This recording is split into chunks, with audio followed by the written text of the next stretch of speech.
بسم اللہ الرحمن الرحیم۔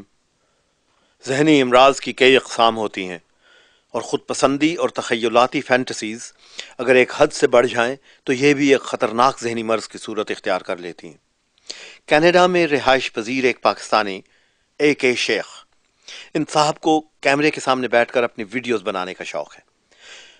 ان ویڈیوز کا مواد مضحکہ خیز حد تک افتراء اور جھوٹ پر مبنی ہوتا ہے اور پھر وہ یہ ویڈیوز یوٹیوب پر ڈالتے ہیں۔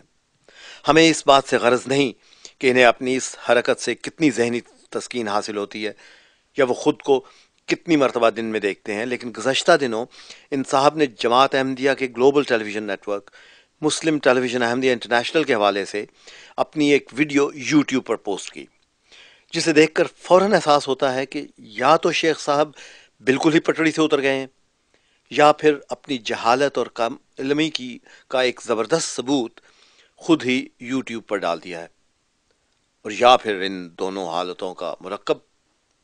بہرحال شیخ صاحب کہتے ہیں، اور بقول ان کے، جماعت احمدیہ کا ویڈیو پروگرام MTA بالکل فیل ہو چکا ہے، یہ عام چینلز پر نظر نہیں آتا اور ان سوائے احمدی حضرات کے ان کو دیکھ کوئی نہیں سکتا۔ مزید کہتے ہیں کہ MTA کی اس فیلئر کی وجہ سے اب جماعت اپنے ویڈیو پروگرام یوٹیوب پر ڈال کر یہ کمی پوری کرنے کی کوشش کر رہی ہے۔ انا للہ و انا الیہ راجعون۔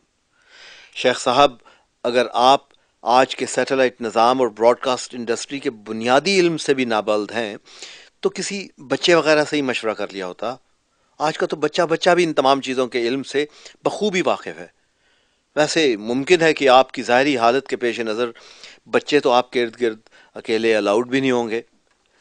خیر، ایک طرف تو آپ کہہ رہے ہیں کہ جماعت اپنے پروگرام صرف اور صرف اپنے افراد تک ہی محدود رکھنا چاہتی تھی اور کسی اور کو بتلانا مقصود نہیں تھا، یہ آپ کے الفاظ ہیں۔ دوسری طرف ساتھ یہ فرما رہے ہیں کہ جماعت MTA کو فیل ہوتا دیکھ کر MTA کو یوٹیوب پر بطور فری چینل ڈالنے پر مجبور ہو گئی ہے، اور اپنی اس چیز کو لے کر دنیا تک پہنچانے کے لیے انہوں نے بھی یوٹیوب کو اپنایا، یہ بھی آپ کے الفاظ ہیں۔ جناب شیخ صاحب، اب اپنے ان دونوں جملوں پر ذرا غور کریں اور یہ وضاحت تو کر دیں کہ آپ کے ان دونوں بیانات میں سے کون سا خود اختلافی سمجھا جائے اور کون سا آپ کے بنجر اور کنفیوزڈ ذہن کی اختراع، اور نیز یہ کہ اگر بقول آپ کے جماعت کو یہ براڈ کاسٹ کسی اور تک پہنچانا مقصود ہی نہیں تھا تو پھر MTA فیل کیسے ہو گیا؟ کیونکہ آپ ہی کہتے ہیں کہ احباب جماعت تو دیکھ ہی رہے ہیں۔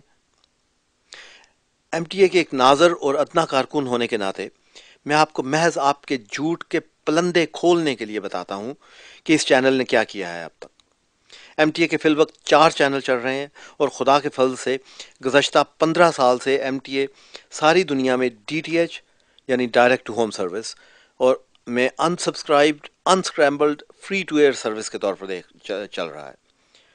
آپ شاید ان اصطلاحات سے واقف نہ ہوں۔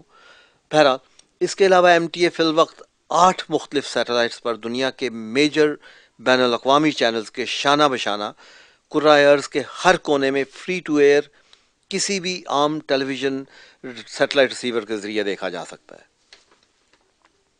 اس کے علاوہ انٹرنیٹ پر بھی MTA 24 گھنٹے بطور TV چینل موجود ہے، اور یہ سب محض خدا تعالیٰ کا سلسلہ عالیہ پر خاص فضل اور برکات خلافت کا شیریں ثمر ہے۔ گلوبل براڈ کاسٹ میڈیا کے میدان میں ترقی کی ہر سیڑھی MTA نے دنیا کے مشہور ترین چینلز کے ساتھ قدم ملا کر یا ان سے بھی سبقت لے کر چڑھی ہے، اور اس حقیقت کی جماعت نہیں بین الاقوامی سیٹلائٹ انڈسٹری گواہ ہے، الحمدللہ۔ اور شیخ صاحب، ترقی کے اسی سفر میں BBC، اسکائی، CNN اور دیگر بین الاقوامی چینلز کی طرح اب MTA بھی یوٹیوب کا پارٹنر چینل ہونے کی طرف رواں دواں ہے۔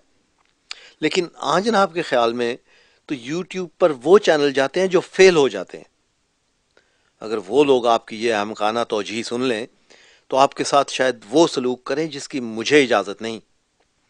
شیخ صاحب، امر واقعہ یہ ہے کہ اب یوٹیوب پر آپ کی پوسٹ کردہ کذب و ریا کی پوٹلیاں کھلنے کا خوف آپ کے لیے جان لیوا ثابت ہو رہا ہے۔ آپ کی فرسٹریشن کی اصل وجہ یہ ہے، لیکن فکر نہ کریں، آپ اتنے اہم نہیں ہیں کہ آپ کی ہر بے بنیاد اور من گھڑت کہانی کا جواب دینا جماعت کے افراد اپنا فرض سمجھیں۔ خوب دل کھول کر اپنی مفلوج ذہنی حالت کی تشہیر کرتے رہیں۔ رہی بات ایم ٹی اے نے اب تک کیا کیا ہے تو سنیے۔ ایم ٹی اے پر دن رات 24 گھنٹے قرآن و حدیث کے درس، رسول خدا صلی اللہ علیہ وسلم کی شان میں قصائد، آپ کے عاشق صادق حضرت مسیح موعود علیہ الصلوۃ والسلام کے ملفوظات، خلیفۃ المسیح علیہ اللہ تعالیٰ بن نصر عزیز کے پاکیزہ ارشادات۔ شیخ صاحب یہ ہیں وہ آوازیں جن کی بازگشت روئے زمین کے ایک کنارے سے لے کر دوسرے کنارے تک ایم ٹی اے پر مسلسل گونج رہی ہیں۔ اور یوں احمد مصطفیٰ صلی اللہ علیہ وسلم کے غلام حضرت مسیح موعود علیہ الصلوۃ والسلام کے ساتھ خدائے سمیع علیم نے جو وعدہ 120 برس قبل کیا تھا کہ میں تیری تبلیغ کو دنیا کے کناروں تک پہنچاؤں گا، کس شان سے دن رات پورا ہو رہا ہے، مگر آنکھ کے اندھوں کو حائل ہو گئے 100 حجاب۔ گزشتہ برس 27 مئی کے تاریخی دن جب نعرہ ہائے تکبیر اور نعرہ عظمت رسول صلی اللہ علیہ وسلم بیک وقت قادیان دارالامان، ربوہ اور لندن سے اٹھ کر ایک عالم کو اپنی لپیٹ میں لے رہے تھے اور خطہ ارض کے ہر گوشے سے کروڑوں احمدی پروانوں کا ایک یک زبان ہو کر اپنے آقا حضرت خلیفۃ المسیح کی اقتداء میں کلمہ شہادت کا ورد اور تجدید عہد وفائے خلافت دہرایا گیا تو اس کی دھمک سے دشمن احمدیت بوکھلائے نہ تو کیا کرے۔ شیخ صاحب حسد اور بغض کی آگ میں مسلسل تڑپنے کے بجائے استغفار کیا کریں، ہم بھی آپ کے لیے دعا کرتے ہیں۔ فخر الانبیاء حضرت محمد صلی اللہ علیہ وسلم نے تو ابو جہل کی ہدایت کے لیے بھی دعا کی تھی، مگر وہ بدقسمت نکلا کہ تا وقت مرگ اس نور کی تجلی کو نہ دیکھ سکا، یا پھر خدا تعالیٰ نے اسے ہدایت کے لائق ہی نہیں سمجھا۔ یہ دروغ گوئی، یہ کذب و ریا اور خدا تعالیٰ کے فرستادوں اور ان کے خلفائے کرام پر افترا باندھنا چھوڑ دیں۔ مبادہ آپ ان لوگوں میں سے ہو جائیں جن کے متعلق اللہ تعالیٰ نے قرآن کریم میں فرمایا ہے کہ اولئک الذین حبطت اعمالهم فی الدنیا والآخرہ وما لهم من ناصرین۔ اب دیکھنا یہ ہے کہ اپنی جہالت اور بے سر و پا جھوٹ کا پول کھل جانے کے بعد دو باتوں کا امکان ہے۔ یا تو آپ بالکل دماغی توازن کھو بیٹھیں گے، اس صورت میں آپ کی فرسٹریشن کا پے در پے نشانہ بیچارہ آپ کا ویڈیو کیمرہ بنے گا، یا دوسری صورت میں ہو سکتا ہے کہ خدا تعالیٰ آپ پر بے انتہا رحم فرماتے ہوئے آپ کو ہدایت کے قابل سمجھ ہی لے۔ خیر دیکھیں۔